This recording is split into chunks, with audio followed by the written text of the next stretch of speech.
यही तो सोते हुए को जगाने आए हैं, यही तो रोते हुए को हंसाने। আলামিনের হাবিব জনাব মুহাম্মদ রাসূলুল্লাহ সাল্লাল্লাহু আলাইহি ওয়াসাল্লাম বলেছেন, কিয়ামতের ময়দানে আল্লাহর কসম করে বলছি, সেদিন জাহান্নামীদের ভীষণ কষ্ট হবে আর জান্নাতীদের জন্য অত্যন্ত আসান হবে, অবস্থাটা খুবই আরামের হবে। নবীজি বলেন, এক ফরজ নামাজ, এক ওয়াক্ত ফরজ নামাজ আদায় করতে যে সময়টুকুন লাগে, কিয়ামতের মাঠের এই সময় এত বড় বিরাট লম্বা সময় জান্নাতীদের জন্য এরকম হালকা হয়ে যাবে। সুবহানাল্লাহ। হযরত আবু সাঈদ খুদরী রাদিয়াল্লাহু তাআলা আনহু হাদিস কেন বর্ণনা করেছেন, এক ওয়াক্ত নামাজ, একটা ফরজ নামাজ পড়তে যতটুকুন সময় লাগে এতটুকুন সময়ের ভেতরে জান্নাতীদের কারবার শেষ হয়ে যাবে। সুবহানাল্লাহ বিহামদি। আর ওদের কারবার তো শেষই হবে না।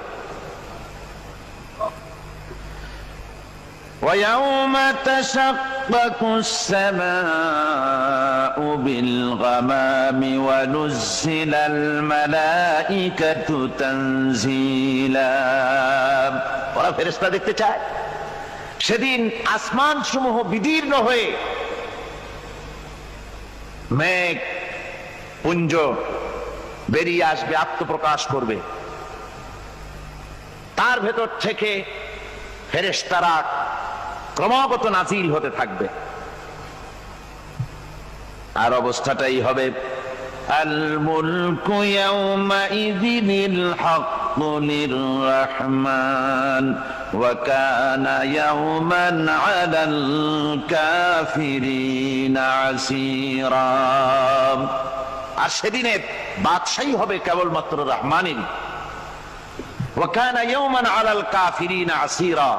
আর সেই কিয়ামতের দিন, সেই সময়টা হবে কাফেরদের জন্য বড়ই কঠিন।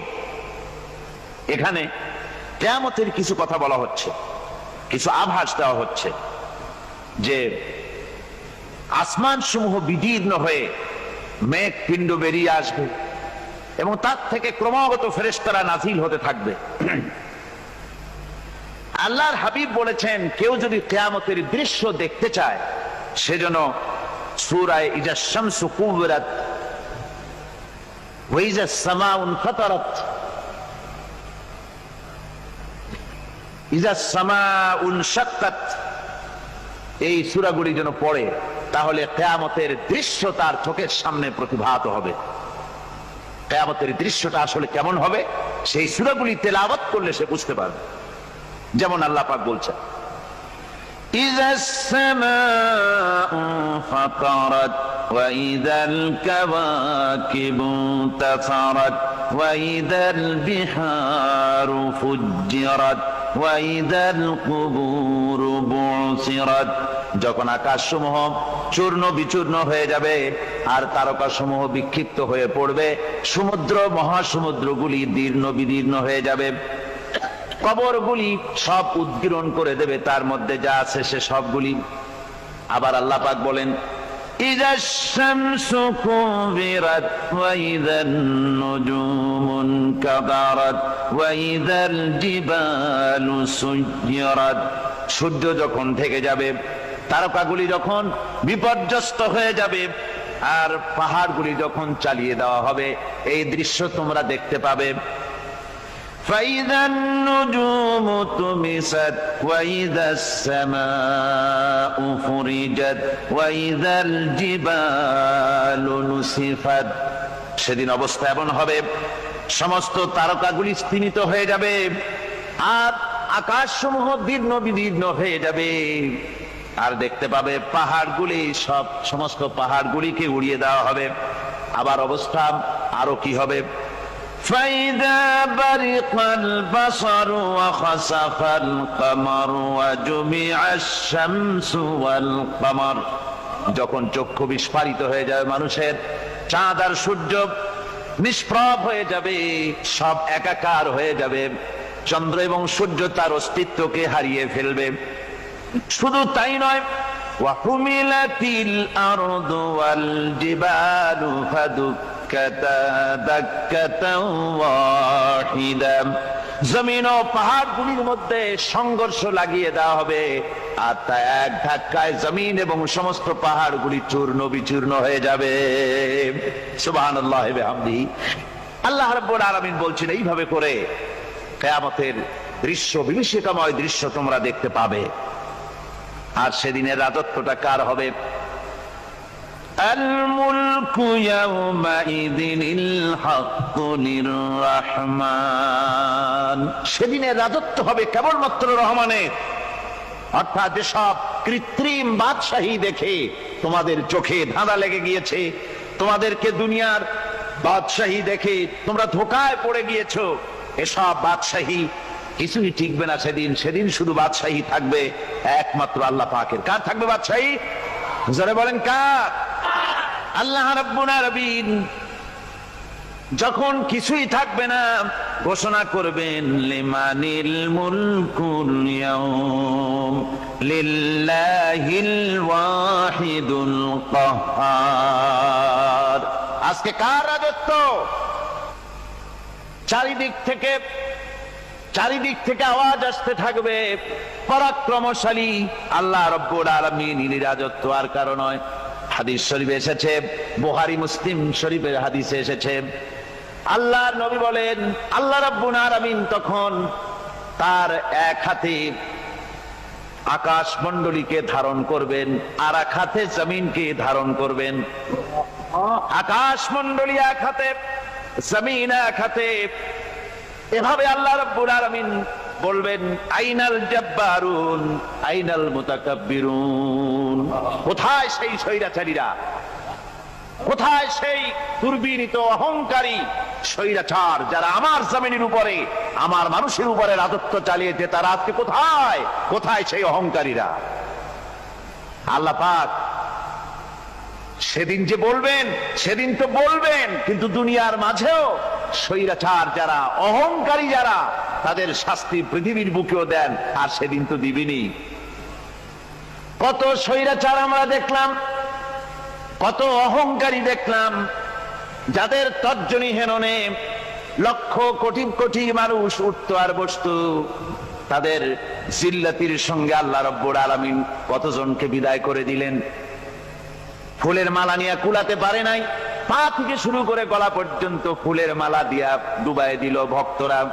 আবার আল্লাহ রাব্বুল আলামিন এমন শাস্তি দিলেন, ফুলের মালার পরিবর্তে জুতার মালা নিয়ে জেলের মধ্যে ঢুকাইয়া দিলেন। ঠিক কিনা গণ? অহংকারী আর স্বৈরাচার যারা হয়, আল্লাহ পাক এভাবে তাদের দৃষ্টান্ত দেখিয়ে দেন। আমরা কত দেখলাম, 9 বছরের রাজা, 10 বছরের সাজা। পৃথিবীর মুখে যারা অহংকার করে, যারা স্বৈরাচার হয়, আল্লাহর আইনকে যারা বৃদ্ধাঙ্গুষ্টি প্রদর্শন করে, আল্লাহ পাক তাদের জমিনেও দেখান। এখানে চূড়ান্ত ফয়সালা আল্লাহ করেন না, আসল ফয়সালার জায়গা তো আছেই, তবে এখানে নমুনা দেখায় দেন। কিন্তু মুশকিল হচ্ছে, ইতিহাসের সবচাইতে বড় শিক্ষা হলো ইতিহাস থেকে মানুষেরা শিক্ষা গ্রহণ করে না। একজনে যে কাম করে বিপদে পড়ে, আর একজন এসে আবার সেই পথেই অগ্রসর হয়, নিশ্চিত মৃত্যুর পথে। আমার বন্ধুগণ, আল্লাহ পাক বলছেন সেই দিন আমার রাজত্ব হবে, আর কারো রাজত্ব হবে না। ওয়াকানা ইয়াওমান আলাল কাফিরিনা আসীরা। আর ওই দিনটা, ওই কিয়ামতের দিন হবে কাফেরদের জন্য সবচাইতে কঠিন। সবচাইতে কঠিন হবে কাদের জন্য? কাফেরদের জন্য। কাফের কারা? কাফের হচ্ছে তারা যারা নাকি আল্লাহর আইনকে অস্বীকার করেছে, আল্লাহকে অস্বীকার করেছে, আল্লাহর আইনকে অস্বীকার করেছে। ওরা কি? কাফের। কুফর শব্দের অর্থ হচ্ছে গোপন করা। এই জন্য অন্ধকার রাতকে আরবিতে কাফের বলা হয়েছে, অর্থাৎ যা সব জিনিসকে অন্ধকার দিয়ে ঢেকে দেয়। তো কুফর হচ্ছে সেই জিনিস যা মহাসত্যকে ঢেকে দেয়, সত্যকে, মহাসত্যকে ঢেকে দেয় যে জিনিস, সেটাকে কুফর বলা হয়। আর এই কাফের অন্ধকারে ঘুরে মরে, সে কোন আলোর খোঁজ পায় না। আল্লাহ রাব্বুল আলামিন বলেন, কাফেরদের কথা এখন শোনাচ্ছেন আল্লাহ পাক। والذين كفروا أولياؤهم الطاغوت يخرجونهم من النور إلى الظلمات। যারা কাফের, যারা কুফরি অবলম্বন করেছে, তাদের সাহায্যকারী আর পৃষ্ঠপোষক হচ্ছে তাগুত। তাগুত বলা হয় সেই শক্তিকে যে শক্তি শুধু নিজেই আল্লাহর আইন অমান্য করে বসে থাকে না, বরং অন্যদেরকেও আল্লাহর আইন অমান্য করতে বাধ্য করে। ওদেরকে আরবিতে কি বলা হয়? তাগুত বলা হয়। আর এই তাগুতি শক্তি, এই তাগুত হয় তার সাহায্যকারী, যা তাকে আলো থেকে টেনে অন্ধকারের ভেতরে নিয়ে যায়। আর কাফের হচ্ছে আল্লাহ পাকের ভাষায়, অর্থাৎ কোরআনের ভাষায়, কাফের হচ্ছে সবচাইতে নিকৃষ্ট প্রাণী, সবচাইতে নিকৃষ্ট জীব, মহাসত্যকে যারা অস্বীকার করেছে, যারা আল্লাহকে মানে না, যারা আল্লাহর কোরআনকে মানে না, যারা ইসলামকে স্বীকার করে না, তারা সবচাইতে নিকৃষ্ট প্রাণী। আল্লাহ রাব্বুল আলামিন বলেন, ইন্না শাররাদ দাওয়াবি ইনদাল্লাহিল্লাযীনা কাফারু ফাহুম লা ইউমিনুন। নিশ্চয়ই আল্লাহর জমিনে সব বিচরণশীল জীব যত আছে, আল্লাহ বলছেন আমার জমিনে বিচরণশীল জীব যত আছে তার মধ্যে সবচাইতে নিকৃষ্ট প্রাণী হলো যারা ঈমান আনে নাই, যারা বিশ্বাস করেন আমি আল্লাহকে, যারা পরকালকে বিশ্বাস করে নাই, যারা কোরআনকে বিশ্বাস করে নাই, যারা ইসলামকে বিশ্বাস করে নাই, পৃথিবীর মধ্যে তারা সবচাইতে নিকৃষ্ট। আল্লাহ বলেন শুধু নিকৃষ্ট জনক, নিকৃষ্ট প্রাণী বললেই সারে না, এরা হলো চতুষ্পদ জানোয়ারের মতো। কে বলতেছেন? আমি বলছি না, কিন্তু আল্লাহ পাক বলতেছেন চতুষ্পদ জানোয়ারের মতো কাফেরেরা। وَمَثَلُ الَّذِينَ كَفَرُوا كَمَثَلِ الَّذِي يَنْعِقُ بِمَا لَا يَسْمَعُ إِلَّا دُعَاءً وَنِدَاءً। এই কাফেরদের দৃষ্টান্ত হচ্ছে সেই রাখালের মতো, যে রাখাল তার পশুদেরকে ডাকে, আর ওই পশুরা একটা ডাক শোনে মাত্র, কিন্তু কি যে বলে তা তো পশুতে বোঝেন। কথা বুঝতে পেরেছে?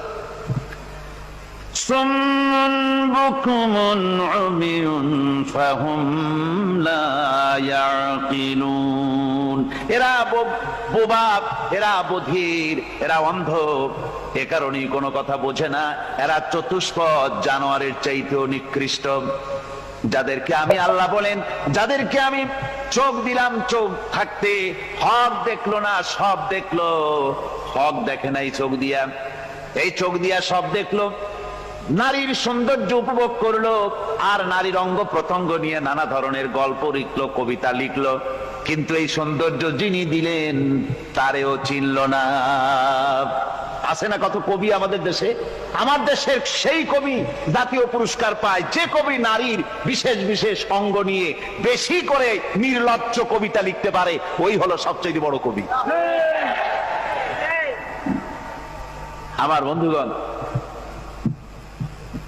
একজন বুজুর্গ ব্যক্তি তিনি পথ দিয়ে যাচ্ছিলেন, তো সে পথে এক সুন্দরী যুবতী মেয়েকে দেখে সেই যুবতী মেয়ের দিকে এই বুজুর্গ ব্যক্তি এক নজরে তাকায় আছে।